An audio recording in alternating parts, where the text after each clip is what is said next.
Okay fine. நேத்திக்கு வந்து சில பேர் வந்து என்கிட்ட கமெண்ட் பண்ணி கேட்டுட்டு இருந்தாங்க. எந்த மாதிரியான விஷயம் கேட்டிருந்தாங்கன்னா, அந்த பெண் பேசுனது நீங்க சொல்லவே இல்ல.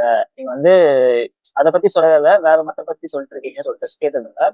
Okay fine. நான் வந்து அத பத்தி பேசினேன். பட் ஆனா அது வந்து கண்டிப்பா ஏதாச்சும் ஒரு முரணா இருக்கும். எல்லா பெண்களும் அஃபெக்ட் ஆகுதுன்னு சொல்லிட்டு நான் அத வந்து நான் போடல. வேண்டாம். அது வந்து தவறான ஒரு விஷயத்த வந்து கன்வே ஆயிடும்னு சொல்லிட்டு நான் அத வந்து அப்பயே ஸ்கிப் பண்ணிட்டேன். இப்போ கவர்மெண்ட் வந்து சில ஸ்கீம்க்காக கடன் வாங்கி மக்களுக்கு வந்து அத குடுத்துட்டு இருக்காங்க. ஓகேங்களா? பல்லாயிரம் கோடி கடன் வாங்கி மகளிர் உரிமை தொகுதிக்கு வந்து சில திட்டங்கள் செஞ்சுட்டு இருக்காங்க. இந்த திட்டத்துல மகளிர் உரிமை தொகை திட்டம்னு ஒண்ணு இருக்குல்ல. இந்த திட்டத்த நான் வந்து முழுசா என்னால வந்து அத ஒத்துக்கவே முடியாது. ஏன்னா வந்து சாதாரணமா வந்து பெண்கள் வந்து இந்த ஆட்சி வர்றதுக்கு முன்னாடியில இருந்தே சாதாரணமா அவங்களோட வீட்டோட செலவை அவங்க மேனேஜ் பண்ணிட்டு ஆகணும். வேற வழியே கிடையாது.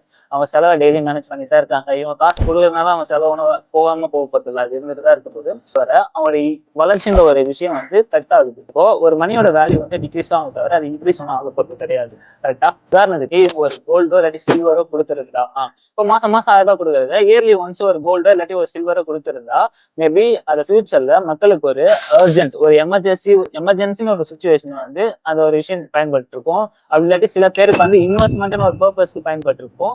அப்படி இல்லாட்டி சில பேருக்கு வந்து அது ஒரு சேவிங்ஸாவும் இருந்திருக்கும். ஃபியூச்சர்ல அவங்க பொண்ணோட கல்யாணத்துக்கோ இல்ல பசங்களோட கல்யாணத்துக்கோ அதை வந்து யூஸ் பண்ணியிருப்பாங்க. கரெக்டா? ஆனா இவங்க என்ன பண்ணிட்டாங்கன்னா அதை மணியா கொடுத்துட்டாங்க. அதை வந்து மந்த்லி மணியா கொடுத்தா ஒண்ணு கவர்மெண்ட் கடன்ல போகும். பிளஸ் வந்து மக்களும் வந்து வளர்ச்சி சுத்தமா இருக்காது. அதுல கவர்மெண்ட் ஏன் கடன் வாங்கி மக்களுக்கு செலவு பண்றதுன்னா மக்கள் வந்து growth ஆகணும். அதுக்காக தான் செலவு பண்றாங்க. இவ்வளவு கடன் வாங்கணும் பரவாயில்ல செலவு பண்றாங்க.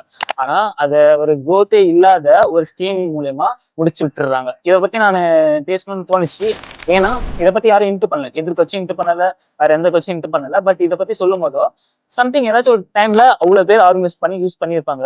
இது கொடுக்கறது வந்து நல்லதா நல்லது இல்லையா இல்லாட்டி நிறைய விஷயம் வந்து இது வந்து என்ன மாதிரியான ஸ்கீம் வந்து தேவைப்படாது இது எல்லாருமே தெரிஞ்சுதான் பண்ணுவாங்க, பண்ணாமலும் கிடையாது. ஆனா இது வந்து இவங்க இன்னும் பெட்டரா யூஸ் பண்ணிருக்கலாம். ஏன்னா மகளிருக்காக தான் இவங்க வந்து இந்த மாதிரி விஷயம் பண்றாங்க. இந்த மகளிருக்கான விஷயத்த growth பண்ணிருக்கலாமே. இதை பத்தி பேசணும் தெரிஞ்சு பேசிட்டேன்.